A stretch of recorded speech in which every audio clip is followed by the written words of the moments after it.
Welcome back to another Explainer. Today, we're taking on an absolute classic. The age-old debate that has literally caused countless arguments at dinner parties and family gatherings. We're looking at whether renting is just straight up throwing your money away, or if home ownership is truly the ultimate financial holy grail it's cracked up to be. We're going to strip away the emotions and look strictly at the raw, unvarnished math to see what actually happens when two people choose totally different paths. So let's just dive right into it. Is renting really throwing your money away? For decades, we've had this traditional dogma drilled into our heads, right? Buying a home is an investment, while renting is just paying your landlord's mortgage. But is that actually true when you run the numbers over a really long timeline? In this explainer, we're laying out the undeniable math over a 20-year horizon. We're going to track every single payment, every repair, and every painful rent hike. To do this, let me introduce you to our two protagonists for this journey, Ryan and Steve. On paper, these guys are absolutely identical. They're both 32 years old, they live in the same mid-sized city, and they both make 80 grand a year. And through some serious discipline, skipping expensive streaming services, eating generic brand cereal, they have both managed to save up exactly $80,000. But personality-wise, total opposites. Ryan, he wants stability. He wants a permanent backyard, a garage, and he's totally fine staying put. Steve, on the other hand, is all about flexibility. He wants to keep his options open, and honestly, he gets a little anxious just thinking about committing to the exact same address for 30 years. Section 1, the initial costs, and the $80,000 divergence. All right, here's our inciting incident. Ryan goes out, finds a solid 3-bedroom house for $350,000. He drops a 20% deposit, which is 70 grand, but he also has to cough up about $10,000 in closing costs. Lender fees, inspections, taxes, all that fun stuff. So bam, right out of the gate, Ryan's entire $80,000 savings is completely wiped out. He locks in a 30-year fixed mortgage at 7%, bringing his principal and interest to $1,863. But wait, he's also got property taxes, insurance, and he smartly budgets 1% a year for maintenance. Add it all up, and his total monthly outlay is $2,653. Steve, meanwhile, he just rents a really similar house down the street for $2 grand a month flat. That leaves Steve with an extra $653 in his pocket every single month. Now, let's look at the painful short-term reality of a brand new mortgage. We always hear that buying a house builds equity, right? Well, in Ryan's very first month, out of that $2,653 payment, a staggering $1,633 goes straight to the bank as interest. Gone. Throw in taxes, insurance, and maintenance, and only about $230 is actually going toward building his equity. Which brings us to this absolutely fantastic quote from our source material. Yes, it is technically true that rent builds zero equity, but, quote, calling rent throwing money away while pretending mortgage interest, property taxes, insurance, and roof repairs are investments is creative accounting, end quote. I mean, they hit the nail on the head there. A massive chunk of early homeownership costs are just as unrecoverable as a rent check. So this is where we have to understand the financial engine that's powering Steve's path. It literally all comes down to opportunity cost. Because Steve didn't sink his entire 80 grand into a down payment, and because he's pocketing that $653 savings on housing every month, he takes all that cash and dumps it directly into a broad stock market index fund. His money isn't trapped in bricks and mortar, it is relentlessly compounding in the background. Let's map this out on our timeline and see how these strategies actually perform over the next 2 decades. We're going to jump ahead to year 3, year 10, and year 20 to watch these two financial engines battle it out. Fast forward to year 3. Ryan has been faithfully making his payments, and he's also experienced the absolute joy of home ownership, like unexpectedly dropping a few $100 when the water heater just completely dies on a Saturday morning. But assuming his home appreciated at a steady 3 to 4% a year, he's sitting on roughly $112,000 to $123,000 in actual wealth, which is his home equity. Now let's check in on Steve.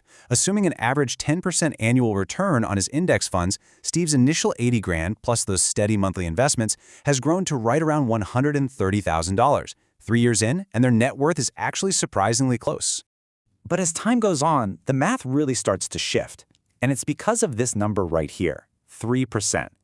See, while Ryan's mortgage principal and interest are locked in forever, Steve's landlord is a pretty big fan of compound growth too. Steve's rent is going up by about 3% every single year. So that nice $653 monthly advantage Steve had back in year 1, yeah, that is slowly evaporating. Let's jump to year 10. Our guys are now 42. Ryan has built up between $230,000 and $278,000 in home equity.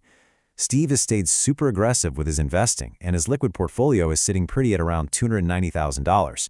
So technically, Steve is still ahead in total wealth. But, and this is a massive but, Steve's rent is definitely not $2,000 anymore. After a decade of steady increases, his rent is creeping up on $2,700 a month. All right, Section 2, the 20-year result. It is time for the big reveal.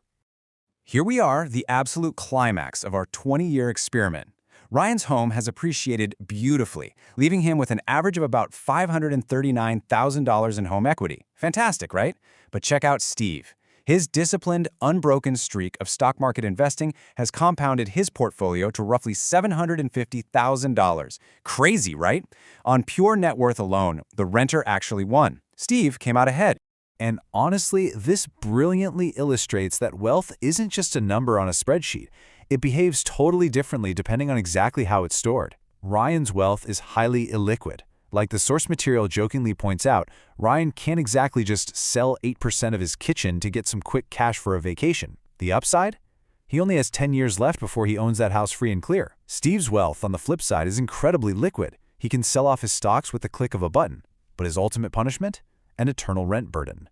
There's no finish line for him, and by year 20, he is handing over about $3,600 a month just to keep a roof over his head. Moving into Section 3, risks, hidden costs, and human behavior. Okay, it's time to step away from the perfectly optimized spreadsheets and look at real-world behavioral realities. Let's talk about the actual drawbacks of Ryan buying that house. First off, it takes significant time just to break even. If Ryan had tried to sell back in year 3, agent fees and closing costs would have completely wiped out whatever equity he had. Second, his mobility is severely reduced. If a dream job pops up across the country, selling and moving is a massive, expensive headache. Third is concentration risk. Ryan has almost all of his net worth tied up on one single street, in one neighborhood, in one city. If that local economy tanks, his wealth takes a direct, localized hit. And finally, as we just talked about, you just can't easily spend your home equity. But we've got to expose the fatal flaw in Steve's strategy too. Because renting and investing the difference, it relies on absolute, unwavering human perfection. The math literally only works if Steve genuinely invests that extra cash every single month for 20 years straight. The temptation to blow that $650 on a nicer car lease or a sweet trip to Thailand is immense. And he has to keep pouring money into the market even when it crashes by 30% and the evening news is screaming that capitalism is over. Ryan doesn't really need that kind of willpower because his mortgage acts as an automated forced savings plan. The bank literally forces him to build equity. Steve, he has to force himself. So how on earth do you decide what to do? Let's bring in a specific metric from our example, 14.6. That is the ratio of Ryan's $350,000 home divided by the $24,000 it would actually cost to rent that exact same place for a year. This is known as the price-to-rent ratio. It is a really fantastic, simple shortcut you can use right now to evaluate real estate in your own city. You just take the home price and divide it by the annual rent of a comparable property. If the ratio is relatively low, like Ryan's 14.6, buying actually looks pretty attractive. But as that number climbs, especially once it pushes up above 20, renting generally becomes a much more competitive and financially sound option. Which brings us to Section 4, the final verdict, and exactly when to choose which path. Let's summarize exactly when you should lock in a 30-year mortgage versus just signing a 12-month lease. Here's a super actionable checklist for you based on everything we've looked at today. Step 1. Evaluate your timeline. Realistically, you need to be perfectly fine staying put for 7 to 10 plus years for buying to truly work in your favor and absorb those brutal upfront transaction costs. Step 2. Assess your mobility. If being able to pack up and leave for a new job or a new city has real tangible value to your career, just rent. Step 3. Check your local prices using that price-to-rent ratio we just covered. And step 4, and this is probably the most crucial one, be brutally honest with yourself. If you rent, are you actually going to invest the savings, or are you just going to let lifestyle creep take over? At the end of the day, personal finance is about understanding these trade-offs, not searching for some mythical, universally perfect strategy. Which leaves us with this final, pivotal question for you to reflect on. If you do decide to rent, do you honestly have the ironclad discipline to genuinely invest the difference month after month, year after year? Or, knowing your own habits, Do you actually need a mortgage to act as a forced savings mechanism? Because the winner isn't always the homeowner, and it isn't always the renter. The real winner is the person who deeply understands their own behavior after the decision is made. Thanks for joining me on this explainer. I hope this brought some real clarity to one of life's biggest financial decisions. Catch you next time.